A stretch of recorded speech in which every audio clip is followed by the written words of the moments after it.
Kami dari Rumah Sakit Advent Bandung akan menyampaikan satu program tentang hidup sehat dengan judul pengendalian diri.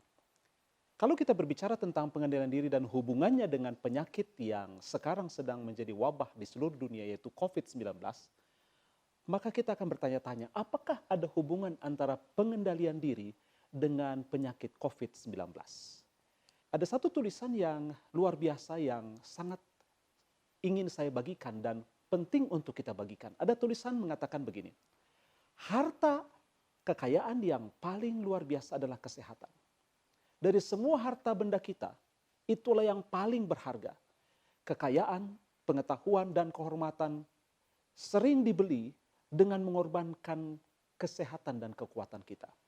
Tetapi tidak ada di antara hal tersebut yang dapat menciptakan kebahagiaan kalau kesehatan sudah hilang. Ini ditulis oleh seorang penulis kesehatan yang luar biasa yang bernama Ellen G. White. Dan kemudian dia menuliskan di buku yang sama, Allah telah membentuk hukum, maksudnya hukum kesehatan yang mengatur keberadaan kita. Dengan perkataan lain bahwa tubuh kita sebetulnya Allah telah membentuk tubuh kita dengan aturan-aturan di mana aturan-aturan itu membuat tubuh kita ini bisa menjadi satu tubuh yang sehat. Tetapi sering kita sebagai manusia, kita sering melanggar. Saya akan memberikan contoh kepada kita. Contoh dari seorang yang bernama Alexander the Great. Saya pikir orang yang suka dengan sejarah, orang yang senang dengan dunia militer, pasti tahu yang disebut dengan Alexander the Great. Alexander Agung. Alexander yang Agung adalah seorang pemimpin kekaisaran Yunani. Dan pada saat dia berkuasa, dia adalah seorang yang ahli perang. Banyak taktik strategi yang telah diciptakan untuk memenangkan peperangan. Sehingga dia menjadi seorang kaisar yang luar biasa. Pada umur 30 tahun, saudara bisa bayangkan, umur 30 tahun dia telah menguasai dunia. Tetapi yang sangat disayangkan, pada umur 32 tahun, dia menghembuskan nafas yang terakhir. Kenapa? Karena dia telah meminum alkohol secara berlebihan dan akhirnya dia menderita dan kemudian dia meninggal dunia. Di sini ada satu contoh. Seorang yang begitu luar biasa memilih untuk melakukan yang buruk. Kemudian ada satu lagi contoh, ada seorang muda yang juga begitu berbakat yang namanya adalah Ranjan Das. Seorang manusia yang saya boleh katakan lupa dirinya. Dia adalah seorang pemimpin tertinggi dari satu perusahaan yang namanya perusahaan SAP di India.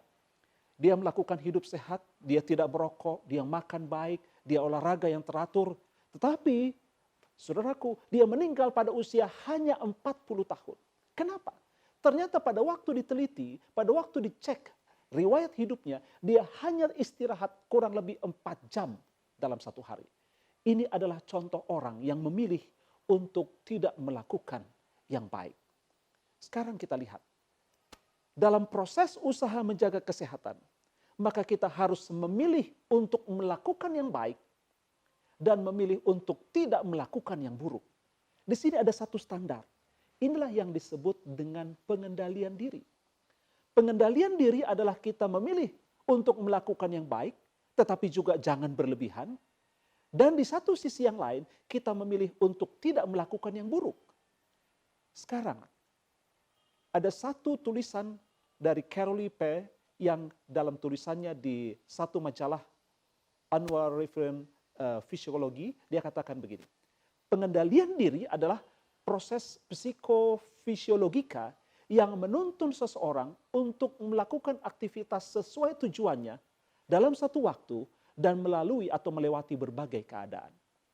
Maka ini adalah satu proses pengendalian diri adalah proses pikir kita yang mengendalikan kehidupan kita.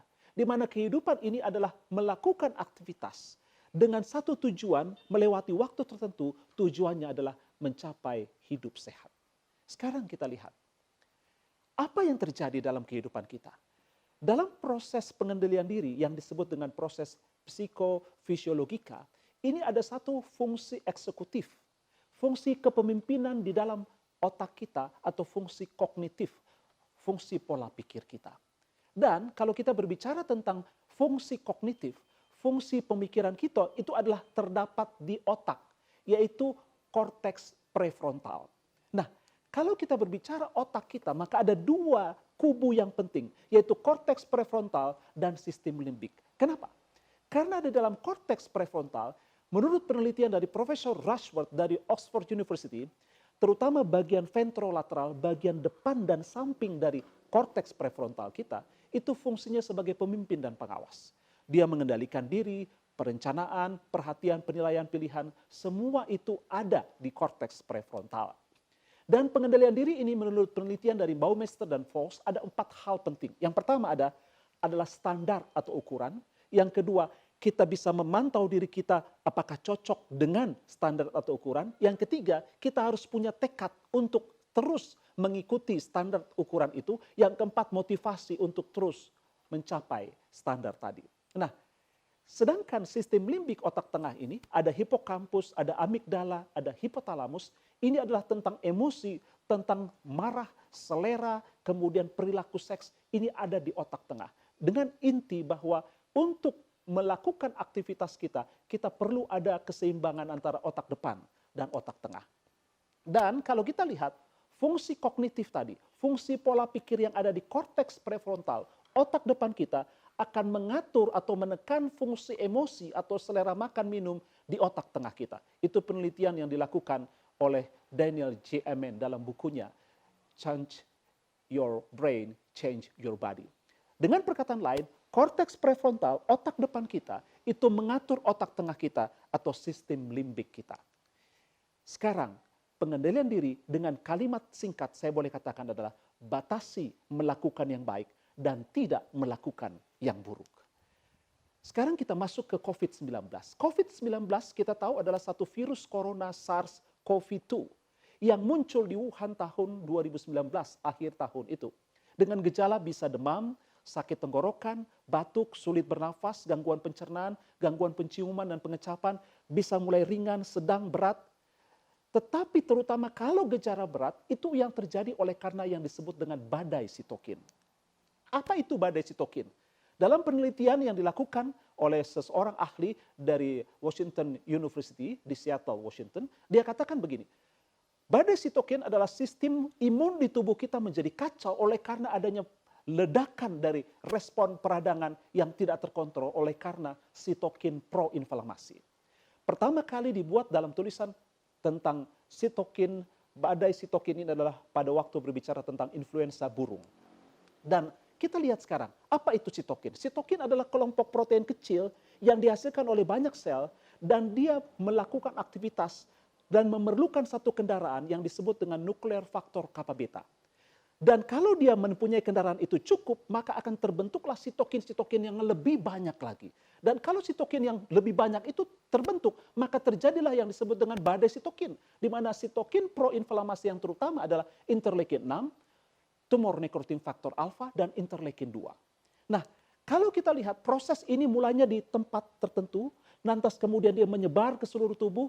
Kalau terjadi kompensasi, gejala hilang, perbaikan terjadi dengan baik.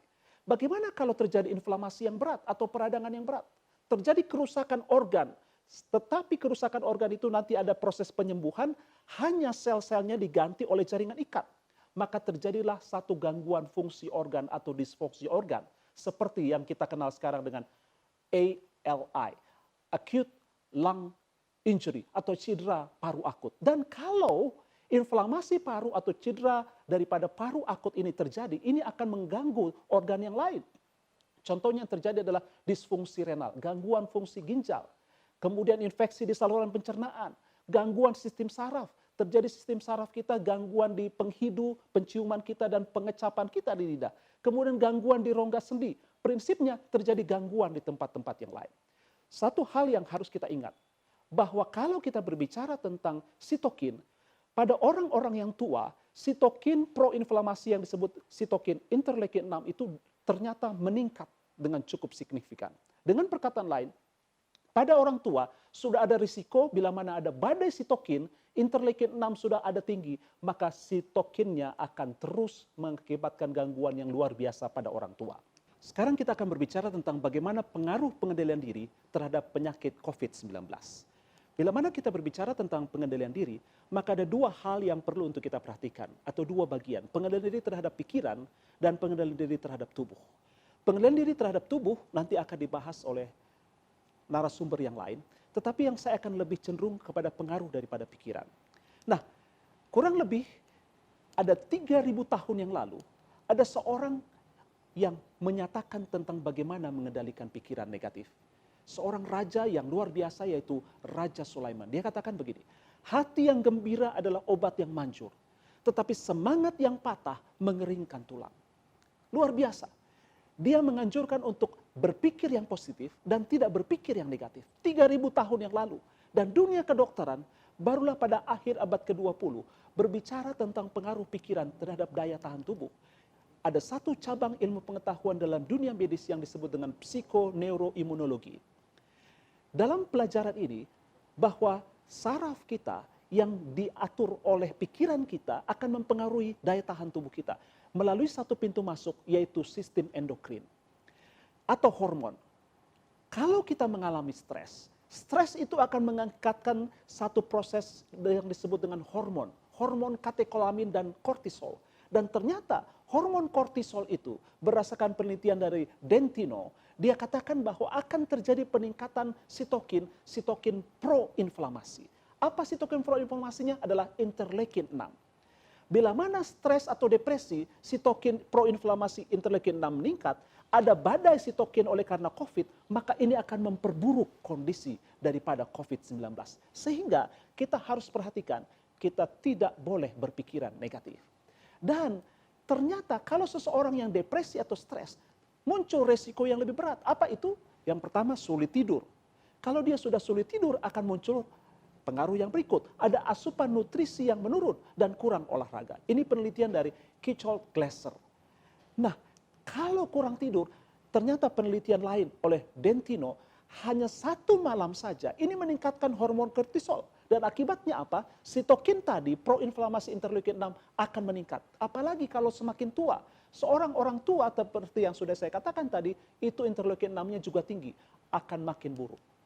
Bagaimana dengan makanan? Ternyata makanan produk nabati itu mengandung antioksidan dan vitamin C, E, dan A. Dan ternyata vitamin C dan E bersama dengan antioksidan itu mencegah yang disebut dengan nuklear faktor kappa beta, kendaraan daripada sitokin. Sehingga sitokin yang proinflamasi tidak bisa melakukan aktivitas oleh karena antioksidan mencegah nuklear faktor kappa beta. Dengan perkataan lain, bahwa bila mana kita bisa membuat pengendalian diri, maka fungsi kognitif kita akan menekan sistem limbik kita. Kita tidak akan makan yang tidak baik, kita tidak akan melakukan yang tidak baik, kita tidak akan berpikir yang tidak baik. Maka untuk supaya otak depan kita baik, ada tips juga yang bisa saya katakan. Tidur nyenyak, minimal 7 jam per hari, olahraga, mempertahankan kadar gula sehingga makan yang teratur, tingkatkan serotonin, kali berikut kita akan bahas, dan konsep potensiasi jangka panjang. Konsep potensiasi jangka panjang adalah kita mengasah kebiasaan kita untuk akhirnya menjadi tabiat kita. Pengendalian diri kita akan menjadi baik. Dan kalau ini sudah terjadi, maka kita akan tahu bahwa pengendalian diri akan membentuk kebiasaan. Kebiasaan akan membentuk sifat. Dan akhirnya kita bisa untuk mengkonsumsi yang baik dan tidak melakukan yang tidak baik. Ada satu kutipan yang saya ingin berikan kepada kita semua sebagai pesan untuk dibawa pulang atau diingat oleh Daniel Kahneman. Dia katakan begini, manfaatkan korteks prefrontal Anda sebagai pengendali utama dan pastikan adanya pengendalian terhadap pusat-pusat kesenangan dan perasaan sehingga dapat memandu Anda ke tempat tujuan, yaitu hidup sehat. Semoga kita semua boleh mengendalikan diri kita, mengendalikan yang positif, mengendalikan sesuatu yang negatif untuk tidak kita lakukan, yang positif kita tidak lakukan berlebihan, dan akhirnya kita bisa mencapai tujuan kita untuk hidup sehat. Semoga Tuhan memberkati kita dan kita akan tetap hidup sehat. Salam sehat dari Rumah Sakit Advent Bandung.